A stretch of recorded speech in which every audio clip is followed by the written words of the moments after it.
دیکھیے، معاشرے کے اندر جو رخنے پیدا ہو جاتے ہیں، جو خرابیاں پیدا ہوتی ہیں،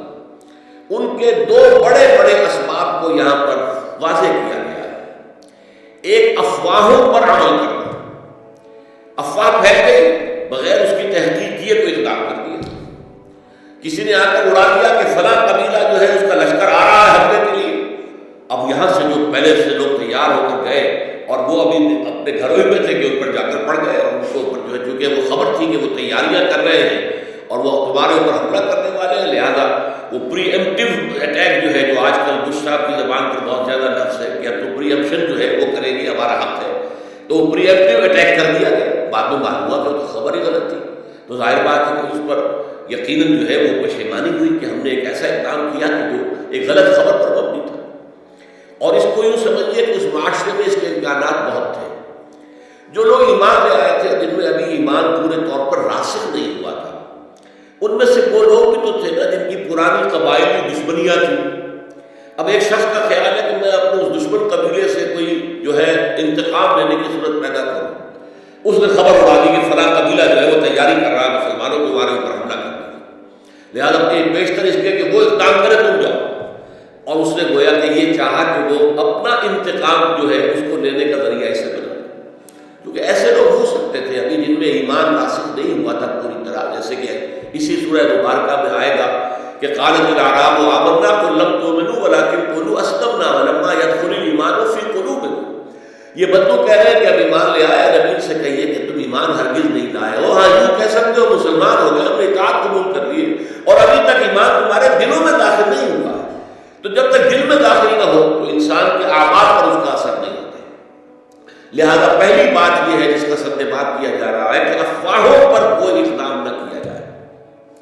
یا ایھا الذین آمنوا، دیکھیے میں نے پچھلی بٹواس کیا تھا کہ یا ایھا الذین آمنوا یہ صیغہ خطاب کا اس سورہ مبارکہ کی 18 آیات میں 5 دفعہ ہے۔ اے ایمان والو، ان جاءکم فاسق بنبأ، اگر آئے تمہارے پاس کوئی فاسق، یعنی اگر تو کوئی متقی، بہت محتاط، راسخ الایمان، راسخ العقیدہ مسلمان خبر لے کر آئے تو اس پر تحقیق کی ضرورت نہیں ہے، لیکن یہ دیکھو خبر لانے والا کون ہے، اور وہ اگر پوری طریقے سے قابل اعتماد نہیں ہے، فاسق کو فاجر ہے، پوری طرح ابھی ایمان اس کے دل میں داخل نہیں ہوا ہے جو اس کے اعمال سے ظاہر ہوتا ہے۔ ان جاءکم فاسق بنبأ، اگر ابو بکر صدیق کو خبر لائیں گے تو اس پر کوئی تحقیق نہیں کی جائے گی، اس لیے کہ وہ تو صدیق ہے، اس کے بارے میں کسی جھوٹ کا، کسی غلط بیانی کا کوئی امکان ہی نہیں۔ لیکن ان جاءکم فاسق بنبأ، اگر آئے تمہارے پاس کوئی فاسق کو بڑی خبر لے کر، نبا کہتے ہیں بڑی خبر، اہم خبر، فتبینوا، تو تحقیق کر لیا کرو، چھان بین کر لیا کرو، تفتیش کر لیا کرو، ان تصیبوا قوما، مبادا تم جا پڑو کسی قوم پر، کسی قبیلے پر، کسی لوگوں کے اوپر جا کر حملہ کر دو، حملہ آور ہو جاؤ، بے جہالت لا علم،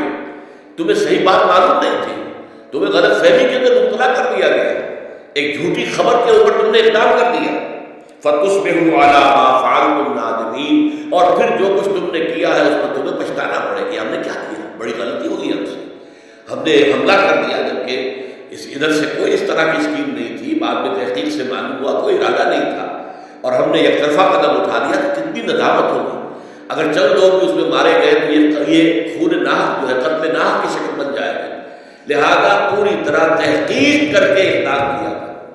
ہاں اس میں جیسا کہ 2 الفاظ میں نے آپ کو بتایا، ایک فاسق، یعنی اگر مومن صادق ہے، پوری طریقے سے ایک انسان ہے جس کا پورا ماضی سامنے ہے، اس کا پوری شخصیت جو ہے ہمیں معلوم ہے کہ وہ محتاط آدمی ہے، متقی آدمی ہے، خدا ترس آدمی ہے، اس کی زندگی کے اندر ایمان کے مظاہر موجود ہیں، لہذا اس کی بات ہے تو پھر اس میں تحقیق کی ضرورت نہیں ہے۔ جیسے کہ آپ کو معلوم ہے کہ حضور کے انتقال کے بعد جو جھگڑا شروع ہو گیا تھا کہ انصار مدعی تھے کہ خلافت ہمیں ملنی چاہیے، ہماری وجہ سے اسلام کو غلبہ ہوا، یہ قریش جو تھے، یہ جو آئے تھے یہ تو بھاگے ہوئے آئے تھے اور وہاں سے کیسے ان کو نکلنا پڑا تھا، ہم نے مدد کی تھی تو اس سے اسلام کا جھنڈا بلند ہوا۔ اب یہ صورتحال کس قدر آپ سمجھیے کہ سینسٹیو ایشو تھا، کس قدر سینسٹیو ایشو تھا، لیکن یہ ہے کہ ایک حدیث صرف بیان کی ہے حضرت ابوبکر صدیق نے ثقیفہ بنی سعدہ میں آ کر کہ حضور نے فرمایا ہے الائمۃ من قریش، امام قریش میں سے ہو گئے، بس بات ختم. کسی نے یہ نہیں پوچھا کہ اے ابو بکر آپ کو کہہ رہے ہیں کوئی اور گواہ ہے آپ کا، یہ حدیث آپ کہہ رہے ہیں تو کوئی اور بھی ہے جس نے یہ حدیث سنی؟ کچھ نے نہیں پوچھا، کیونکہ کہنے والا کون تھا؟ ابو بکر صدیق تھا رضی اللہ تعالی عنہ، جس کی شخصیت ہر شک و شبہ سے بارہ تھی. تو اگر تو معاملہ ایسا ہے تو ٹھیک ہے، لیکن اگر یہ کہ کوئی شخص جو ہے مشتبہ قسم کا آدمی ہے، اس کی سیرت و کردار پوری طرح قابل اعتماد نہیں ہے اور وہ بہت بڑی خبر لے کر آ گیا ہے، تو اس پر دام نہ ہو. اور پھر اس میں بھی نبا ان کا لفظ، بڑا چھوٹی موٹی کوئی بات کسی نے بیان کی چلیے کوئی بات نہیں، لیکن ایسی بڑی خبر فلاں قبیلے پر تم پر حملے کی تیاریاں کر رہے تو اس میں تحقیق کے بغیر کوئی اقدام کرنا درست نہیں ہے. اس میں یہاں تک فرمایا، حضور کی ایک حدیث بڑی پیاری ہے، کفا بالمرء کذبا ان یحدث بکل ما سمع. کسی شخص کے جھوٹے ہونے کے لیے یہ کافی ہے کہ جو بات سنے وہ بیان کر دے. کان میں ایک بات آئی اور زبان سے آگے نکل گئی کہ غلط ہے، یہ بھی ایک جھوٹ کی علامت ہے. جو بات سنی ہے پہلے تحقیق کرو، دماغ میں لے کر جاؤ اسے اور تحقیق کرو، تفتیش کرو، تبیین کرو. اگر وہ بات صحیح ہو تو تمہاری زبان سے نکلنی چاہیے، ورنہ اگر وہ بات جھوٹی تھی تو اس جھوٹ کے پھیلانے میں تم بھی شریک ہو گئے.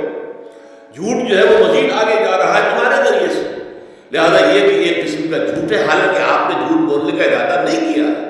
آپ کے لیے جھوٹ بولنے کی نہیں ہے. بھائی میں نے یہ سنا ہے، بھائی یہ سنا ہے اور اسی بنیاد کے اوپر آگے آپ بیان کر رہے ہیں، تو اس سے تو ظاہر بات ہے کہ اگر وہ جھوٹی ہے خبر تو گویا آپ ذریعہ بن رہے ہیں اس کے آگے پھیلانے کا. لہذا اس کے اوپر یہاں تک اس کو یعنی روکنے کے لیے انداز یہ اختیار کیا گیا کہ یہ بھی جھوٹ ہے. کفا بالمرء کذبا، کسی شخص کے جھوٹے ہونے کے لیے یہ بات کفایت کرتی ہے ان یحدث بکل ما سمع، کہ وہ بیان کر دے ہر وہ شے جو اس نے سنی، یعنی اس میں تحقیق اور تفتیش سے کام کرے.